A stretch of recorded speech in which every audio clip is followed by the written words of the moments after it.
Hey, hi, how's it going? We're gonna do some pretty planting today. I'm excited, but also not excited about it because I don't get to use the auger today, which is kind of a bummer, but it's all right. We've got some plumbing where I want to get this planting done, and so I don't get to use the auger because I don't want to hit a pipe. Brent doesn't want me to hit a pipe. I told him it's not gonna be my problem. He didn't find that amusing as I did. We've got 3 plants to get in the ground today, and then I need to cut back a plant today. So we are going to do the lime thyme Coleus, which is right here. Look how bright that is. It's supposed to get about 40 inches tall, which is really exciting. So very, very tall Coleus. The other one is also a really tall Coleus.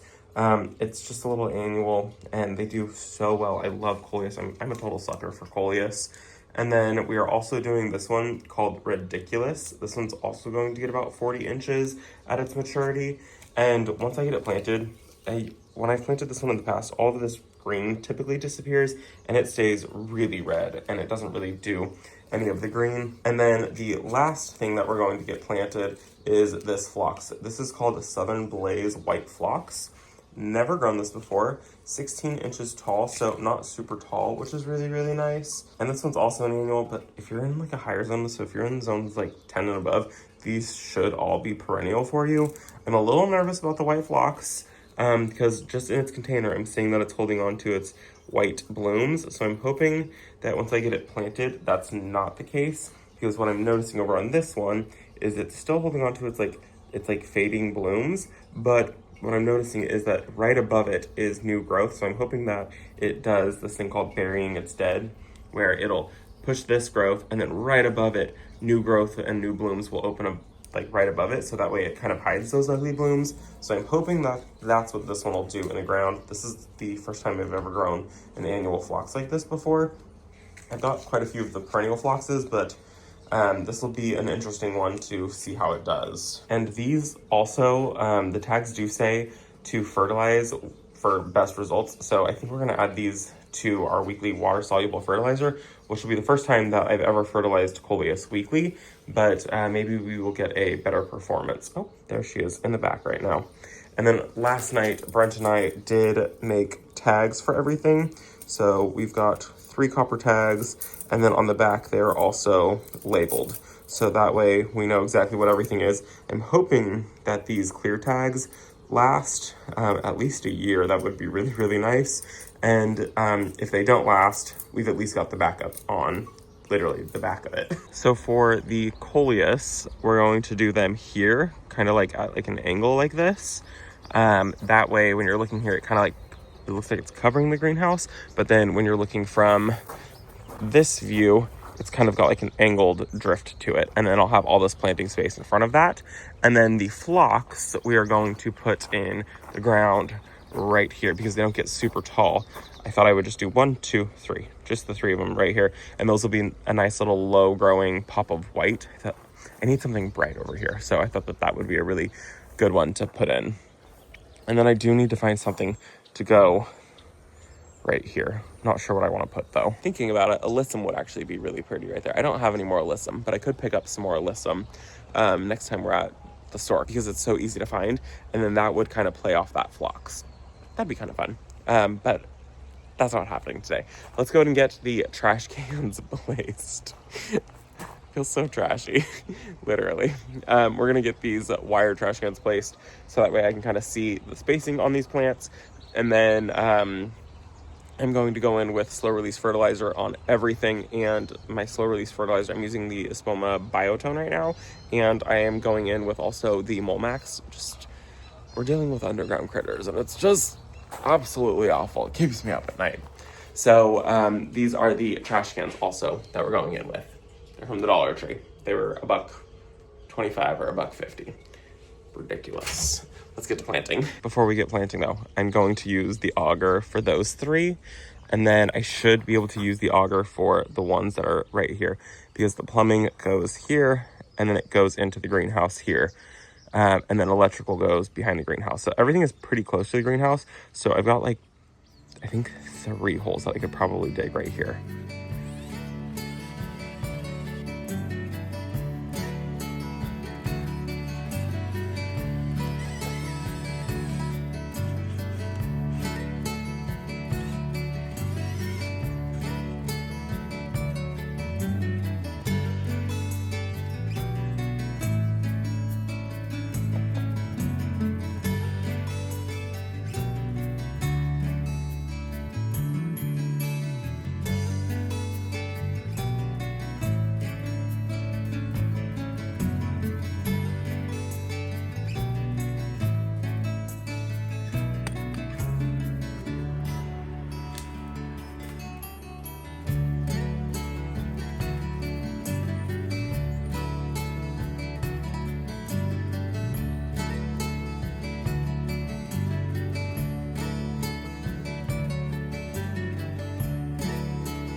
phlox is planted, and it's gonna be kind of fun because I think this one will probably grow kind of low and grow through everything here. So it'll be kind of like a little peekaboo of a plant.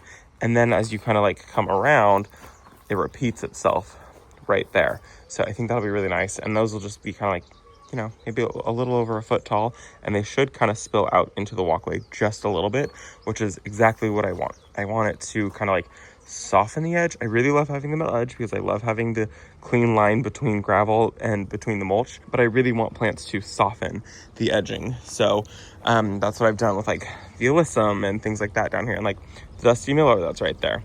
But before I get the Coleus planted, we're going to cut back the Nepeta, which is such a bummer. I think I said I was going to do this the other day, and I just gave up. I didn't do it. So Nepeta flops every year, usually around the time of Chelsea, the Chelsea Flower Show, and I need to normally give it a haircut. And so this year it flopped, and it flopped really, really early, which is such a bummer. And it flopped because we had some 90-degree days, like 95-degree days, and then we had a rainstorm, and it made it flop over. I could technically leave it, but it's going to have this giant hole here in the middle. Whereas if I just kind of like lightly cut it back, which is going to sacrifice the blooms that are on here, it'll rebound, and it'll rebound really, really quickly. So we're going to come through, give it a haircut, and then that'll help it fill in these holes. Because like when you're standing up above it, like that's how you stand above this plant. That's what you see is a giant hole there and a giant hole there, and it's really unsightly. So we're just gonna give it what's called the Chelsea chop. So we're just doing it a little early this year, which is fine. I mean, it's not fine, it's not ideal. Ideally, I would have been able to enjoy this first flush of blooms a lot and then been able to give it a cut back, but that's life. There's also so many helicopters going on and planes going by. That's like the 5th one today. So weird.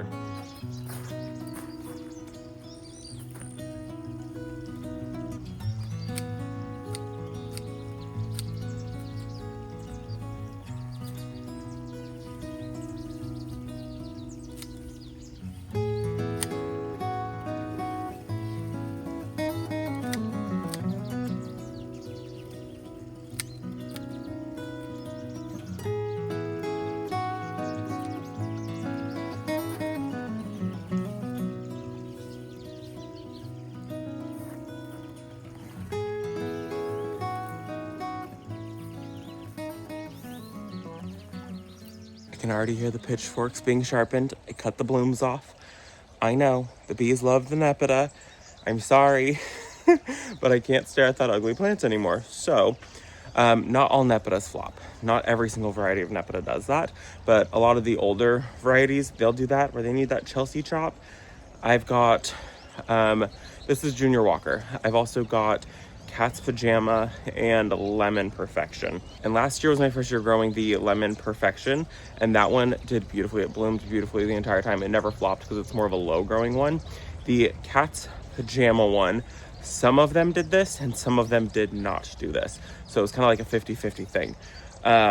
But right now my Junior Walker is massive. It gets very large, and the Cat's Pajama is much smaller. So the Cat's Pajama has not needed a cutback. I can actually, let me show you that really quick. These are going to go in the compost bin, the yard waste bin, not the compost bin, because if I put these in my compost bin, there's a chance that they root, and I don't want them to take root. So right here, this grouping of 5, this is the Cat's Pajama. And so obviously it's much smaller. So these ones probably around the time of Chelsea is when, if anything, they'll need a chop if they do end up actually needing it or not. And the Junior Walker, I think it flopped because it's in a lot more shade, actually, if we're being completely honest. It's probably now the wrong location for this plant. A couple years ago, it was a fabulous location for it. This year, it's probably too much shade for this plant. So ideally, it would do better if it was in a sunnier location. Nepeta wants as much sun as you can possibly give it. And then the Nepeta, you can see there's no hole on the top anymore. So what Nepeta will do is it'll get these really long individual branches. So you can see this is one really long branch, and it gets so heavy when it gets the blooms on it, and so it flops. And so giving it the chop makes it so that it has to start branching out and the stems become a little bit stronger. So getting those ones cut made it so that the middle of it rebounded. And then those should all start branching out, and then those stems should become stronger. So you really do, on these older varieties, have to give it that Chelsea chop. There is Bermuda grass. Oh my goodness. Oh, Bermuda grass. Like a good amount of it too. I gotta get the shovel and get that out of there. So just a couple years ago, our entire garden was Bermuda grass, and we've just been slowly getting a handle on it. But obviously pieces get left behind. So anytime I see them, I try to make sure I get as much of it out as I possibly can. But literally this entire garden, the whole entire thing was Bermuda grass. So it was all this. And so we've just been slowly pulling it out. It still does like kind of come up in these beds a little bit because this was just done last year. But for the most part, we've gotten a handle on it. But I'll occasionally find like a rogue little piece that comes up, and then I just go in there, dig it out. And eventually what'll happen is I will exhaust it and it won't be able to come back. I do have one issue, or one spot that's kind of an issue. It's right here somewhere. I just recently pulled it, but right here it does come up kind of often. So I do get in there and I do try to pull that one. But for the most part, I think I've gotten it pretty under control, which is really, really nice. And Bermuda grass, it spreads underground. So what'll happen is, see these long pieces right here? These will lay down, they'll touch the ground. And then those, everywhere there's a node, so everywhere that there's like a leaf coming out, will send out roots. And so like if what had happened was, if I cut this here and here and I had left just this little section in the ground, this would be able to sprout a new growth. So you can see like this section right here started to grow roots, and then it sent up this piece right here. So that's what this stuff does, and it's really, really, really hard to get rid of. You basically just have to sit there with a shovel and you have to just hand pull it all, and then you have to wait a little bit, like a while, and then you have to go pull it again when you see it coming back. And that's pretty much what we've done for our entire garden, and we've been able to, I would say, pretty much eradicate it from our entire backyard. We do have a lawn section, and the lawn section does have Bermuda grass in there, so if we really wanted to get rid of it 100%, especially out of the lawn area, I would have to dig up all of our entire lawn, which I don't want to do. So we're fine with it in the grass area. So our grass is Bermuda, and I think it's like fescue and rye. So it's like a little bit of everything. The Bermuda grass is awful because it turns brown in the wintertime, but the fescue and the rye do stay green in the wintertime. So we still have a really pretty lawn area year round. Bermuda is what they use in like golf courses because you can cut it and you can cut it and keep it really, really low. But I don't want this throughout my garden. It's a total pain in the butt. Anyways, we're gonna move on to the Coleus. We're gonna get the Coleus planted. Well, actually, I'm gonna get the Coleus placed, and then we'll talk about it. I was going to just like start planting them, but I don't want to dig the holes in case I want to just kind of like move them around a little bit. So I want to kind of get the placement done first to make sure it's exactly how we want it.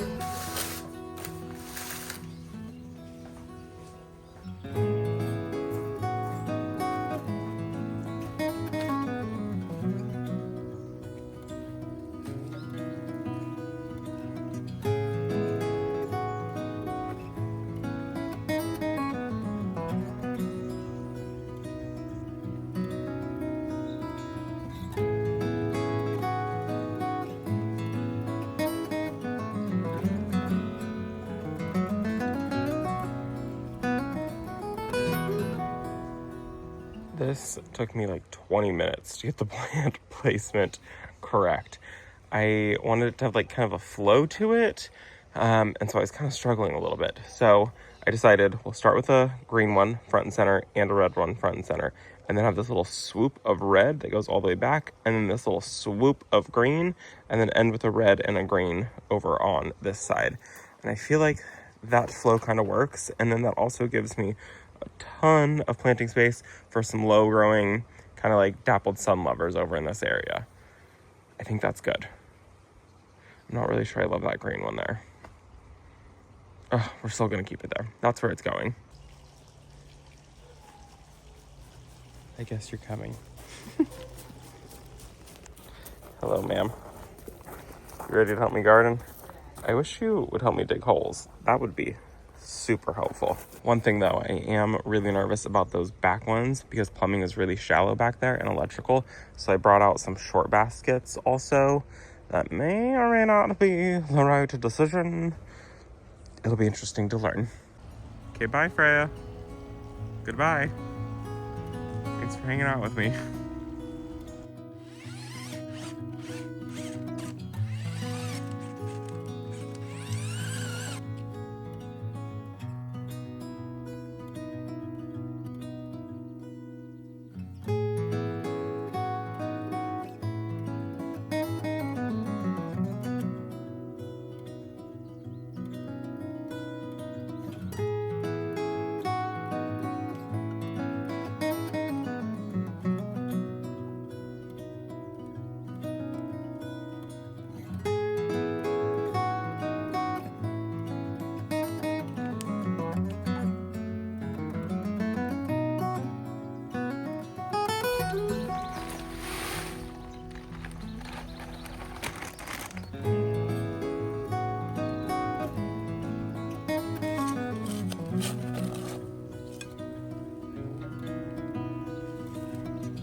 just like that, the Coleus bed is planted.